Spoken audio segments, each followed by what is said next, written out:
Indonesia adalah bangsa besar, bangsa pejuang, bangsa yang berani bermimpi dan mewujudkannya. Revolusi Indonesia adalah revolusi tanpa mati. Ayo, maju terus. Kita telah melewati berbagai tantangan. Namun satu hal tetap sama. Semangat untuk terus maju. Negeri kaya sumber daya, dengan ekonomi yang terus tumbuh. Kita perlu menjadi pemain utama dan bukan hanya menjadi pasar. Optimalisasi pengelolaan BUMN kita melalui konsolidasi ke dalam suatu dana investasi nasional Danantara. Danantara Indonesia hadir sebagai katalis pembangunan, menghubungkan investasi dengan proyek-proyek strategis yang mendorong pertumbuhan ekonomi dan kesejahteraan rakyat dengan tata kelola yang transparan dan akuntabel. Ruang lingkup dan peran strategis Danantara Indonesia. Pengelola investasi pemerintah langsung berada di bawah koordinasi Presiden. Total aset sebesar 900 miliar US dollar. Fokus pada sektor-sektor yang sejalan dengan Astacita. Mendorong lebih banyak perusahaan Indonesia masuk dalam jajaran Fortune 500.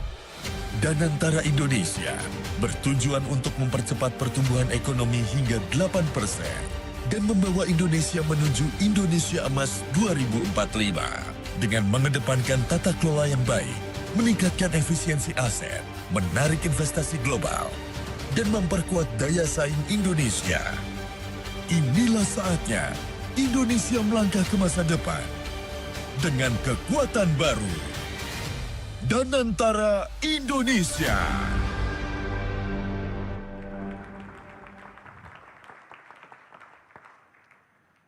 Bapak Ibu hadirin yang kami hormati, selanjutnya marilah kita simak bersama sambutan Presiden Republik Indonesia dilanjutkan dengan penekanan tombol sirene sebagai tanda peluncuran Danantara Indonesia.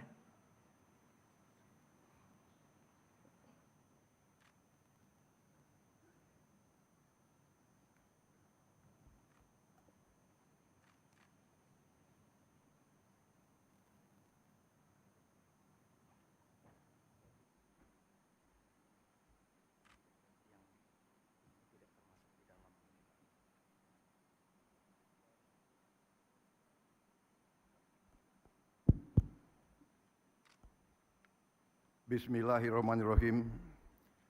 Assalamualaikum warahmatullahi wabarakatuh. Selamat pagi, salam sejahtera bagi kita sekalian. Shalom, salve, Om Swastiastu, Namo Buddhaya, salam kebajikan. Yang saya hormati dan saya muliakan, Presiden ke-6 Republik Indonesia, Bapak Jenderal TNI Purnawirawan Profesor Dr. Susilo Bambang Yudhoyono. Yang saya hormati dan saya muliakan, Presiden ke-7 Republik Indonesia, Bapak Insinyur Joko Widodo. Wakil Presiden Republik Indonesia, Saudara Gibran Rakabuming Raka. Yang saya hormati dan saya muliakan, Wakil Presiden Republik Indonesia ke-13, Bapak Kiai Haji Profesor Dr. Ma'ruf Amin. Yang saya hormati dan saya muliakan, Wakil Presiden Republik Indonesia ke-10 dan ke-12, Bapak Dr. Muhammad Yusuf Kalla. Yang saya hormati, Wakil Presiden Republik Indonesia ke-11, Bapak Profesor Dr. Budiono. Ketua Majelis Permusyawaratan Rakyat Republik Indonesia, Saudara Ahmad Muzani, beserta para Wakil Ketua MPR.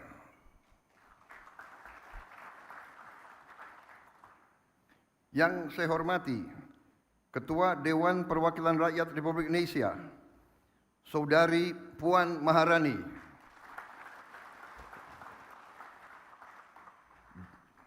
dan para Wakil Ketua DPR RI yang hadir, serta para pimpinan dan anggota Dewan Perwakilan Rakyat Republik Indonesia, Komisi 6 dan Komisi 11.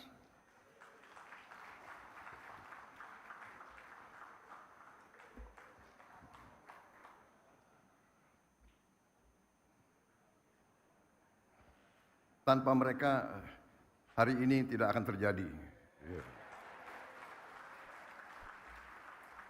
Terima kasih, Ketua DPR dan semuanya. Ketua DPD Dewan Perwakilan Daerah Republik Indonesia, Saudara Sultan Najamuddin, beserta para Wakil Ketua DPD, para pimpinan lembaga tinggi negara yang hadir, para menteri koordinator, para menteri, kepala badan, Kabinet Merah Putih, Ketua Dewan Ekonomi Nasional, Jaksa Agung, Kepala BIN, Panglima TNI, Kapolri, dan para wakil menteri, serta seluruh anggota Kabinet Merah Putih yang hadir. Juga para ketua umum partai politik, Ketua Umum Partai Golongan Karya, Saudara Bahlil Lahadalia, Ketua Umum Partai Demokrat, Saudara Agus Harimurti Yudhoyono,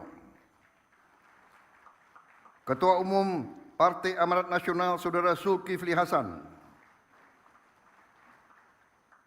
Ketua Umum Partai Kebangkitan Bangsa, Saudara Muhaimin Iskandar, Ketua Umum Partai Nasdem, Saudara Surya Paloh, berhalangan karena sedang berada di luar negeri. Presiden PKS, Saudara Ahmad Saiku, juga berada di luar kota. Ketua Umum Partai Gelora, Saudara Anies Mata. Ketua Umum Partai Persatuan Pembangunan, Saudara Mardiono. Ketua Umum Partai Gerindra, saya sendiri.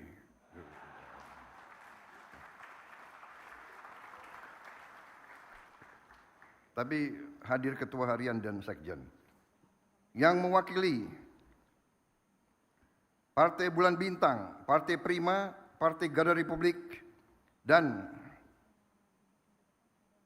Partai PDI Perjuangan.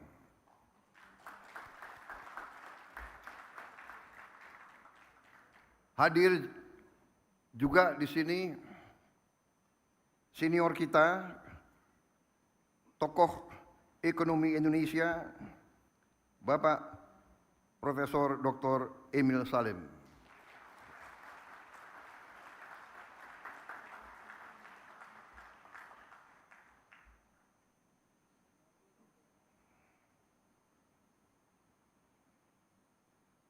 Yang saya hormati, para duta besar negara sahabat. Hadir di sini 65 duta besar negara sahabat. Dan 32 perwakilan juga negara-negara sahabat yang hadir.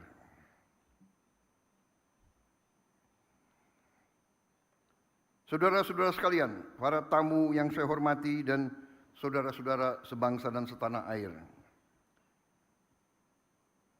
Bulan Agustus ini, saya ulangi, saya juga hadir di sini. Maaf ini saya khilaf. Hadir di sini juga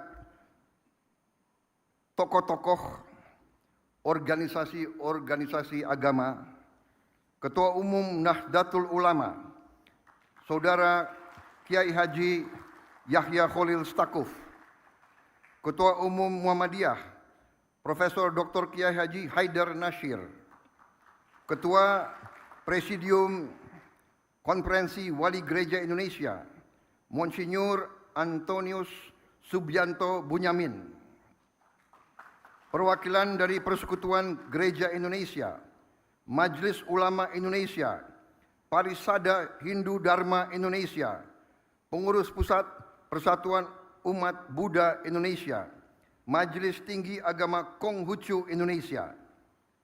Hadir juga para ketua organisasi pengusaha. Hadir Ketua Umum Kadin beserta pengurusnya. Ketua Umum HIPMI beserta pengurus. Ketua Umum Apindo dan jajarannya.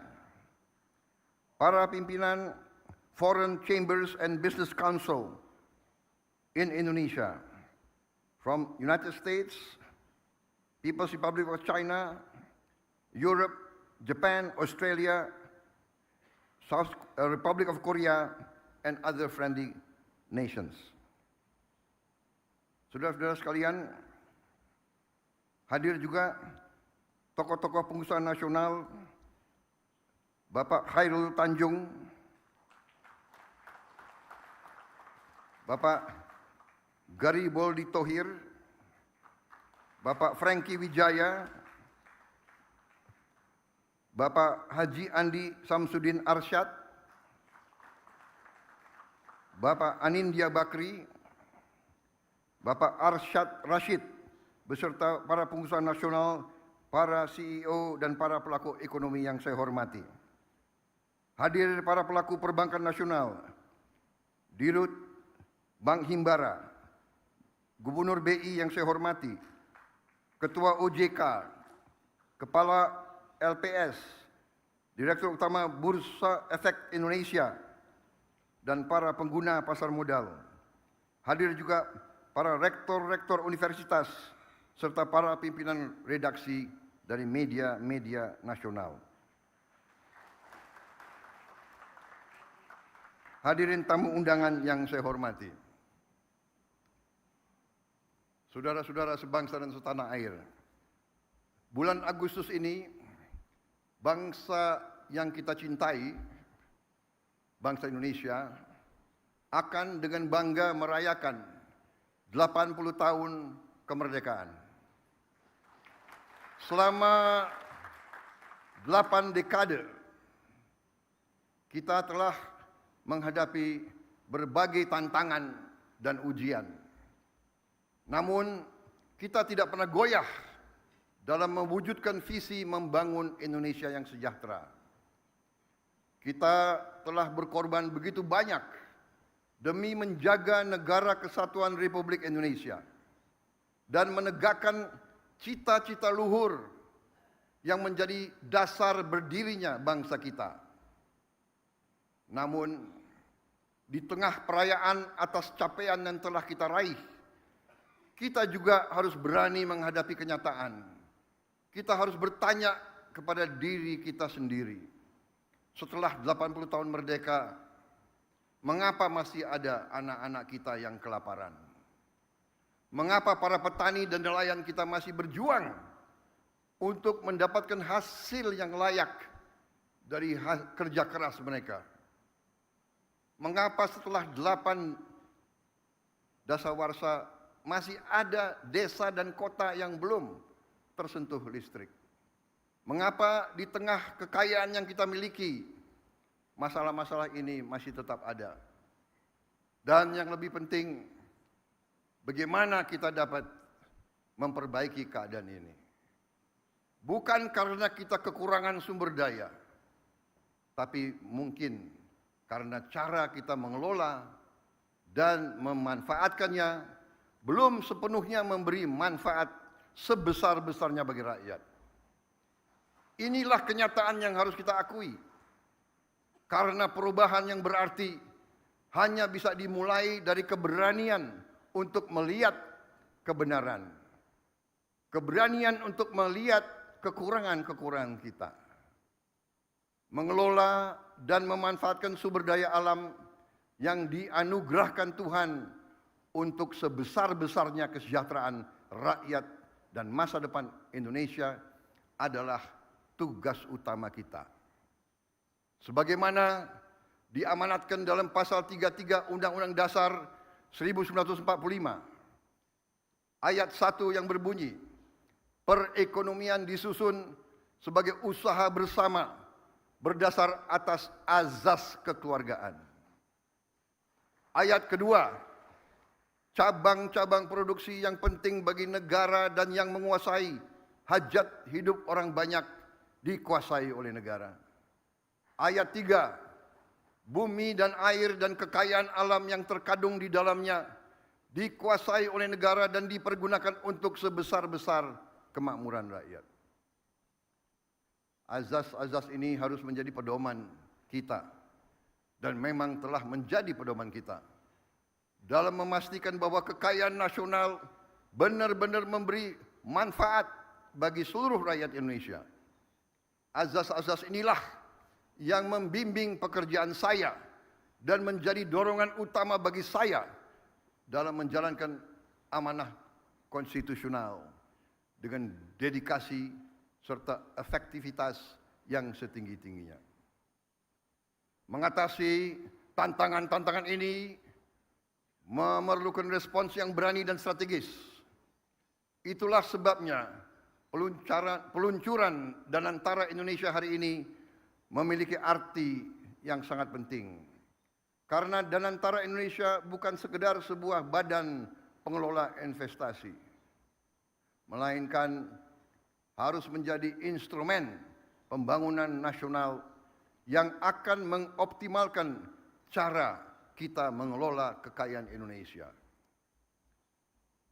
Jangan salah, apa yang kita luncurkan hari ini bukan sekedar sebuah dana investasi, melainkan instrumen alat pembangunan nasional yang harus bisa mengubah cara kita mengelola kekayaan bangsa demi kesejahteraan seluruh rakyat Indonesia.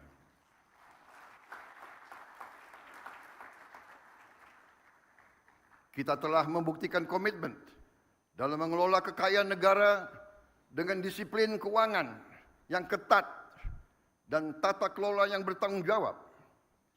Dalam 100 hari pertama pemerintah yang saya pimpin, kami berhasil mengamankan lebih dari 300 triliun rupiah, hampir 20 miliar dolar dalam bentuk tabungan negara, dana yang sebelumnya terhambat oleh inefisiensi, korupsi, dan belanja-belanja yang kurang tepat sasaran. Kini dana tersebut akan dialokasikan untuk dikelola oleh Danantara Indonesia, diinvestasikan dalam 20 atau lebih proyek-proyek nasional sebagai bagian dari industrialisasi kita dan hilirisasi kita. Proyek-proyek yang berdampak tinggi yang akan menciptakan nilai tambah yang signifikan untuk bangsa kita, menciptakan manfaat nyata, lapangan kerja yang bermutu, dan kemakmuran yang berjangka panjang bagi masyarakat Indonesia. Kita tidak mau lagi menjual sumber alam kita murah. Kita tidak mau jadi sumber raw material bagi bangsa lain. Kita bertekad ingin menjadi negara maju. We have already proven our commitment to managing Indonesia's wealth and assets with very careful financial discipline and responsible governance. In our first 100 days, my administration secured over $20 billion in savings, funds that were once trapped in inefficiency, corruption, misallocation, but will now be channeled into 20 high-impact national projects, creating real long-term benefits for our people. Saya bersama pemerintah yang saya pimpin didukung oleh koalisi yang solid, bertekad keras untuk membangun suatu pemerintahan yang bersih, yang bebas dari korupsi. Saya akan melawan korupsi dengan sekeras-kerasnya dan dengan segala tenaga dan upaya yang bisa saya kerahkan tanpa pandang bulu.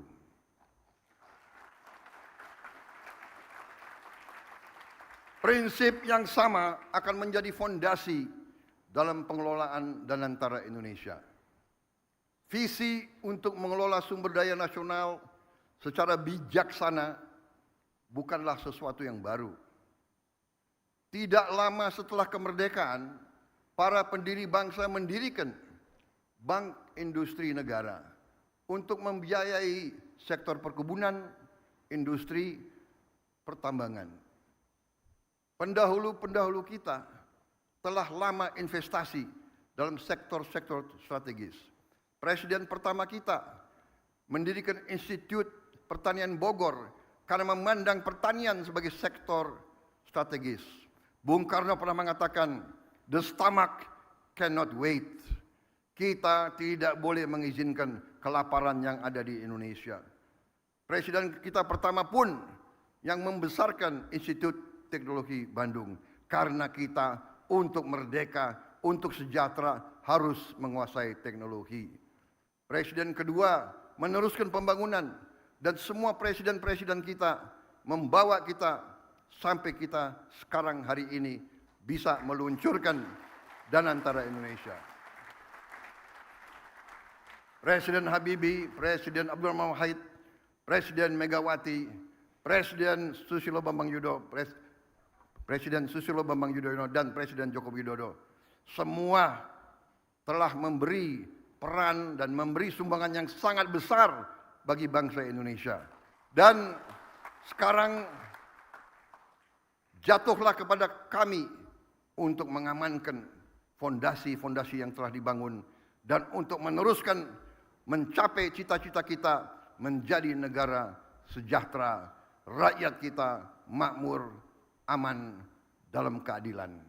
Saudara-saudara sekalian, kini setelah hampir 80 tahun berlalu, tibalah generasi kita, pemerintah kita untuk mewujudkan visi para pendiri dan pendahulu kita.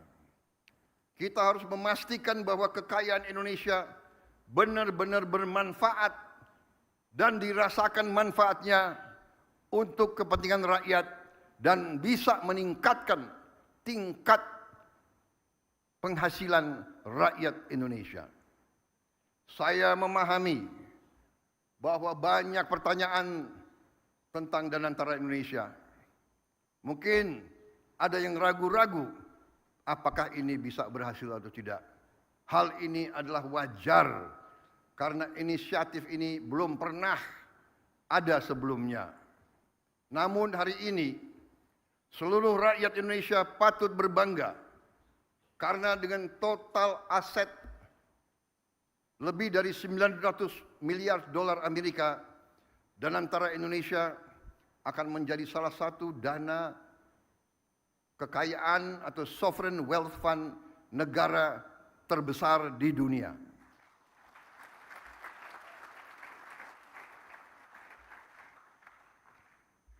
I know and I realize that there are many questions about Danantara Indonesia. This can be expected because this is a new initiative, unprecedented in our history. Today, all Indonesians can be proud to learn that with total assets of more than $900 billion under management, Danantara Indonesia will be one of the world's largest sovereign wealth fund. Danantara Indonesia adalah solusi strategis dan efisien dalam mengoptimalkan badan usaha milik negara. Kita tidak hanya akan menginvestasikan dividen BUMN ke industri-industri yang mendorong pertumbuhan jangka panjang, tapi juga akan mentransformasi BUMN kita menjadi pemimpin kelas dunia di sektor masing-masing. Perusahaan yang kompetitif, profesional, dan terintegrasi dalam ekonomi global. kita ingin melihat lebih banyak BUMN Indonesia masuk dalam daftar Global Fortune 500. Membuktikan bahwa Indonesia bukan sekedar pengikut, tapi Indonesia juga dapat menjadi pelopor dan pemimpin dalam perekonomian dunia. Gelombang pertama investasi senilai 20 miliar dolar Amerika dalam kurang lebih 20 proyek strategis bernilai miliaran dolar akan difokus pada hilirisasi nikel, boksit, tembaga, pembangunan pusat data kecerdasan buatan, kilang minyak, pabrik petrokimia, produksi pangan dan protein, aquakultur, serta energi terbarukan. Inilah sektor-sektornya akan menentukan masa depan kita, ketahanan kita, dan kemandirian bangsa kita. Pembentukan Danantara Indonesia menandai era baru bagi badan usaha milik negara, yang kita pandang bukan hanya sebagai entitas bisnis, tapi sebagai aset nasional yang akan menjadi agen pembangunan dan pertumbuhan. Fundamental bagi pertumbuhan ekonomi dan kesejahteraan rakyat. Oleh karena itu, BUMN harus beroperasi dengan standar yang tinggi, governance yang terbaik. BUMN harus mengembangkan inovasi, gagasan besar, transparansi, kemajuan teknologi, sekaligus menjaga disiplin, kehati-hatian, serta komitmen terhadap tata kelola yang baik dan pengelolaan yang bertanggung jawab. Kolaborasi antara Danantara Indonesia, BUMN, dan mitra sektor swasta, dan UMKM serta koperasi akan menjadi kunci dalam memaksimalkan peran mereka dalam pembangunan nasional. Namun, ikhtiar kita terhadap Danantara Indonesia tidak berhenti di dalam negeri saja. Danantara Indonesia juga akan menjadi agen bagi peran global Indonesia yang semakin kuat. Melalui inisiatif ini kita akan menjalin kemitraan strategis dalam energi terbarukan, infrastruktur, pendidikan, dan menempatkan Indonesia sebagai pemain utama di tingkat global, serta berkontribusi bagi kesejahteraan dan stabilitas regional dan dunia. Para tamu undangan yang saya hormati, para duta besar, para tokoh-tokoh bangsa yang hadir di sini, para pemimpin-pemimpin dari semua kalangan dan semua sektor. Danantara Indonesia menyampaikan kepada dunia bahwa kita siap untuk bekerja sama. Indonesia sends a clear message to our friends and our partners worldwide. Indonesia is open for collaboration, open for business, open for investment, and open for shared prosperity. Danantara Indonesia will allow us to expand our international cooperation, and I can only hope that our global partners will recognize Indonesia's potential, not just as an emerging economy, but as a force for regional stability and shared progress. Hari ini saya bangga dengan bangsa saya. Saya bangga kepada semua pihak yang telah bekerja keras mewujudkan Danantara Indonesia, karena ini adalah tonggak sejarah dalam perjalanan Indonesia menuju kemandirian ekonomi, ketahanan dan kesejahteraan. Dengan daya Anagata Nusantara yang artinya adalah energi, kekuatan masa depan bagi Nusantara, kekuatan energi masa depan bagi Indonesia. Yang artinya adalah Danantara Indonesia adalah untuk anak dan cucu kita. Dan Danantara Indonesia untuk itu harus dikelola dengan sebaik-baiknya, dengan sangat hati-hati, dengan sangat transparan, dengan saling mengawasi, harus bisa diaudit setiap saat oleh siapapun. Karena ini sekali lagi adalah milik anak dan cucu kita, milik generasi penerus bangsa Indonesia. Saya yakin dan percaya Indonesia akan terus melangkah maju, lebih kuat dan lebih bersatu dari sebelumnya. Dengan keyakinan ini mari kita bergerak bersama, bersatu dalam tujuan, teguh dalam tekad, dan yakin bahwa pencapaian terbesar Indonesia masih ada di depan kita. Saudara-saudara sekalian, percayalah, Indonesia akan capai cita-citanya. Kita akan menjadi negara maju, negara makmur, negara terhormat. Terima kasih.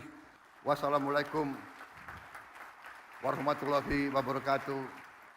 Salam sejahtera bagi kita sekalian. Shalom salve. Om Santi Santi Santi Om. Salam kebajikan, namo buddhaya. Merdeka! Merdeka! Merdeka!